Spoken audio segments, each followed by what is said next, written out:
Hey guys, what's up? It's Audrey. To be honest, I thought of this video idea like 10 minutes ago.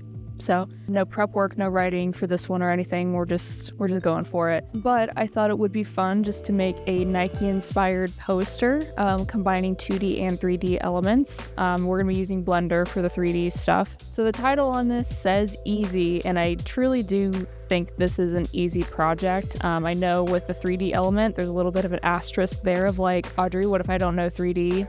Totally valid. I was once there. I still don't really fully know 3D, but I do think Blender is a very easy way to kind of get into 3D, at least from my perspective. It's also free, so if you have the technical capabilities of being able to have Blender, I would highly recommend tinkering around with it, just so you have some additional design elements in your back pocket. I'm going to be showing some sketches and ideation, pulling some references, get into some illustration, get into Blender a little bit for the 3D stuff, and then we'll throw everything into Photoshop for some final compositing and just like making everything look nice and sexy. So let's hydrate and let's get into it.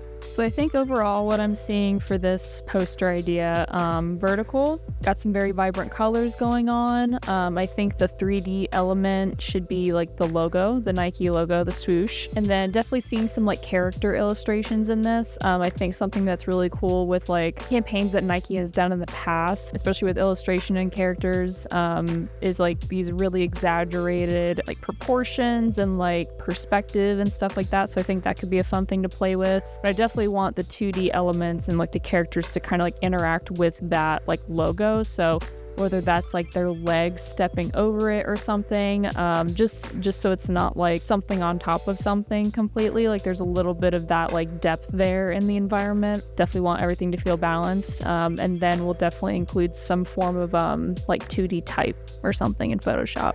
Okay, so first things first with the illustration stuff, I think it'd be cool to get a color palette directly from a pair of Nikes. Makes more sense that way. And although I did technically draw some Nike Airs, color-wise, I'm gonna be a little more taking some artistic liberties with it. Forgive me, Nike, for I have sinned. But ideally, I'd like to have at least like 5-ish colors for a palette, having some form of like light and a dark, and then like a vibrant color, and then a couple like accent mid-tone kind of things. I think that makes a pretty good strong palette. Yeah, I'm personally vibing with like the orange and like the warmer like vintage tones here. And then with like most 2D illustrations I usually start with just lowering the opacity on my sketch here and then just doing some like color blocking, just to get chunks of color in there, get a feel of the composition and everything, and then doing like if I want to do any shading or detail, clipping masks, stuff like that. It makes it super easy to do that.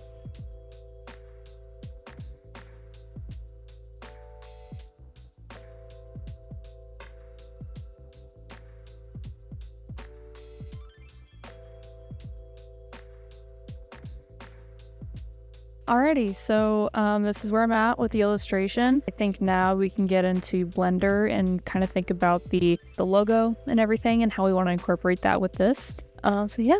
Alright, hey guys, we're here in Blender. I actually started kind of using Blender somewhat recently, but I just figured for what we're doing here, it's going to be pretty simple. There's a lot of tutorials that can explain things better than I can, but I'm going to do my best. Alright, so I'm going to go to File, Import, SVG, and find our Nike logo here, and you can see it's super tiny down here. If I click on it, I'm clicking on S and then dragging that, just gonna position it here a little bit, and then Control period, you can recenter your anchor point and then hit Control period again.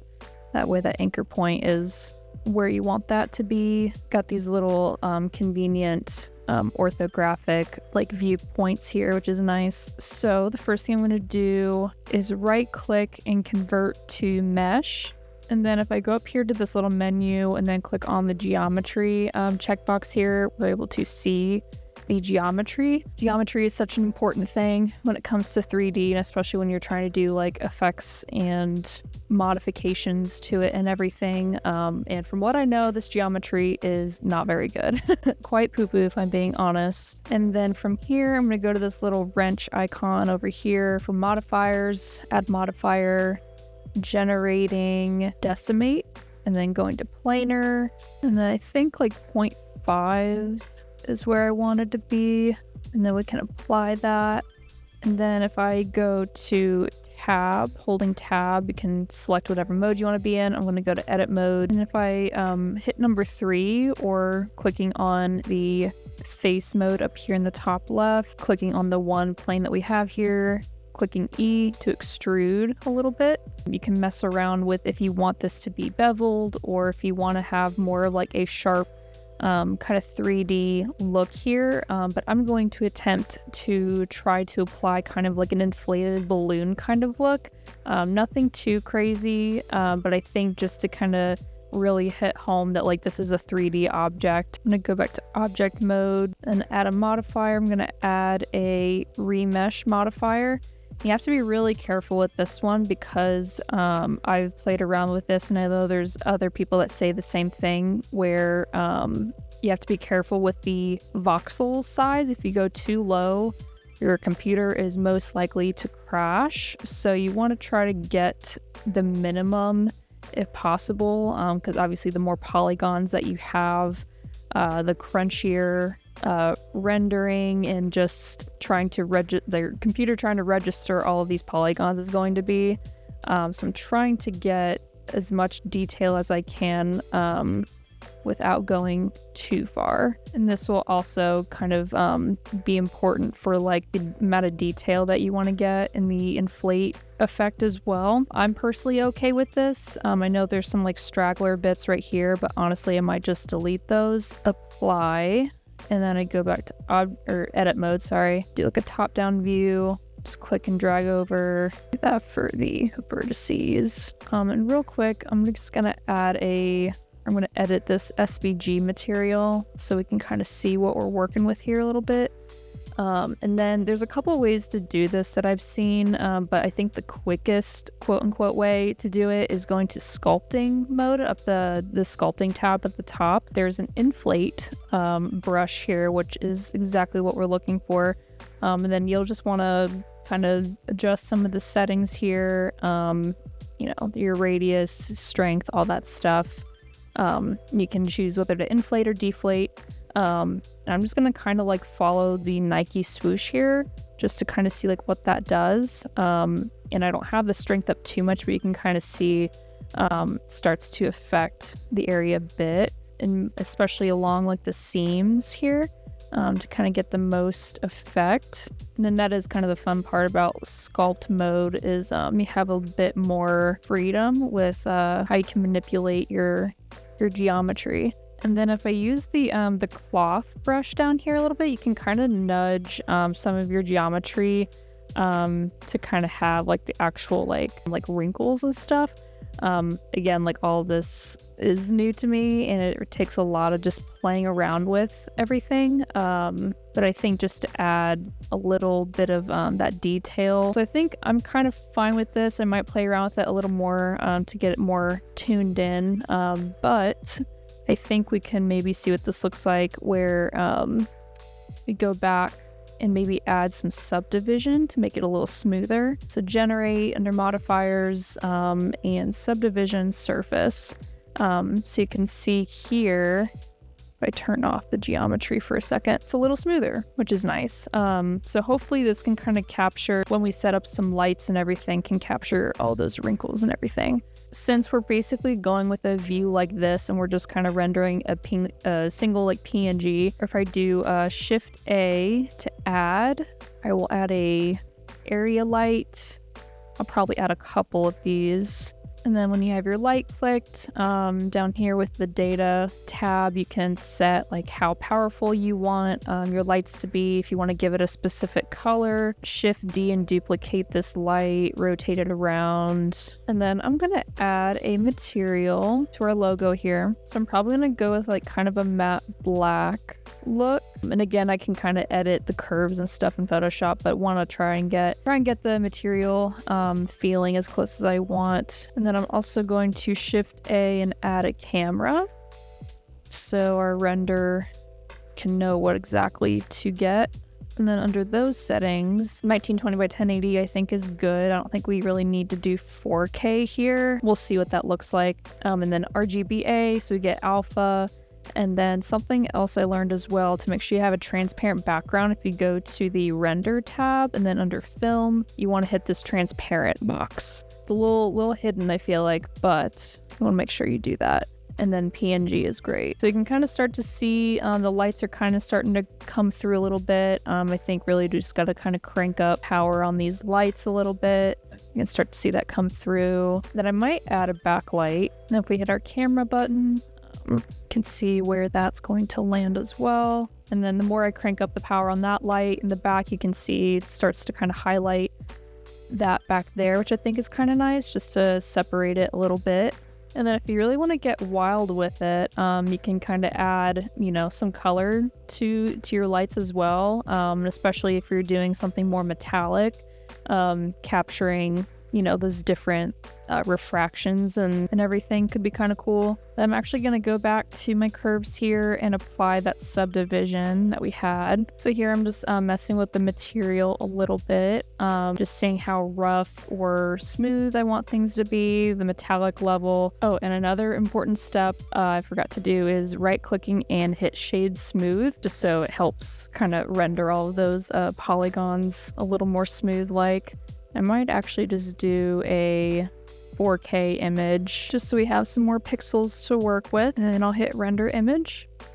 Cool. I think that's pretty good for a very beginner couple minute 3D session. So we're going to export this and then throw it into Photoshop with our illustration. Alrighty, and we're in Photoshop now.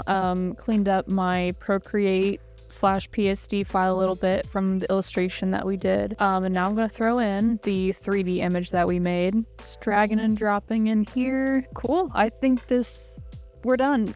I think we're good to go. Yeah, I think having a 4K image is really nice for this purpose. Just to have a little more resolution to work with if we want to scale it and all that good stuff. So I definitely want this to be pretty front and center, but again, I want to interweave that with the illustration. So I'm wondering if maybe we kind of like have her leg like step over the logo here. I'll expand this just a tad. First, going to add a mask to this Nike swoosh that we have.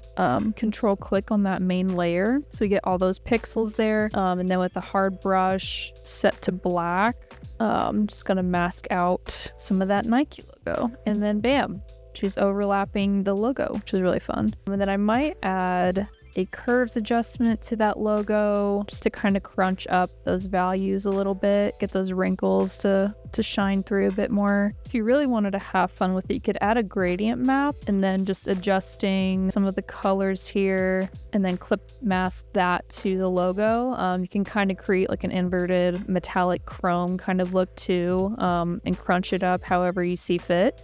But another super fun way to use 3D, just as kind of like a base layer here. Maybe we have the Nike logo just being like closer to her torso and like under the chain that she has.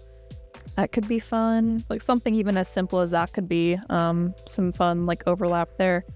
I'll probably keep that as is for now so that we can focus on some type. I think I'm going to use this font too I was playing with earlier. It's called Force, which I think is kind of cool. It's Nike Force, Air Force, But we do some like offset here, a little cropped just a little bit here to kind of lead the eye around, And even though I'm not like fully done with the composition here, I love texture so much and I kind of just love adding it in the middle of the process, just to kind of get the feeling for it all. And then since my background color layer is a smart object, gonna add some texture to that as well. I use this Photoshop action from Chutzpah for like almost everything. It's called the retro grainy texture. Just with the click of the button, you kind of get some of that graininess there, but it's using the noise, dust and scratches, and diffuse filters if you want to play with that yourself. Folder for my type here. I set that to dissolve to just to add a bit of grittiness to the type itself. You can see on the edges here. Part of me is kind of wondering too if we could use the Nike logo as like a pattern element. So maybe we kind of like place it in different areas of the poster here, and it can like overlap the type a bit more here too. And maybe that one goes behind the type. Probably to make a copy of this, make this a smart object so I can add some grain to this as well. So I'll add that retro grainy Photoshop action there. I love the grain, man. I love it. And I think too with like kind of that like clothy fabric, wrinkly kind of look, kind of is like a nod to like the streetwear kind of vibe that we're going with the poster here. It's very streetwear forward. And then I might just add a little more texture because why not? This one I'll probably set to like difference or something so we can kind of get like the inverse and get some black specs in there rather than just white. But yeah, I think she's about done. I'm not trying to overthink this one too much, but I think for the sake of a poster and doing some quick little 3D action, yeah, I think this is a super fun exercise and you should do it too. As always, thank you guys again for watching. Let me know what you guys think of the poster and if there's any other poster ideas in the future or just, you know, random design improv kind of exercises. If you're interested in learning a little bit of 3D, I'd recommend Blender. I feel like it's an easier learning curve and it's free, so there is really no time limit or crunch to try to learn as fast as you can. You can kind of take your time. There's tons of tutorials online. That's how I'm learning. So anyway, thanks again for watching and I will see you next time.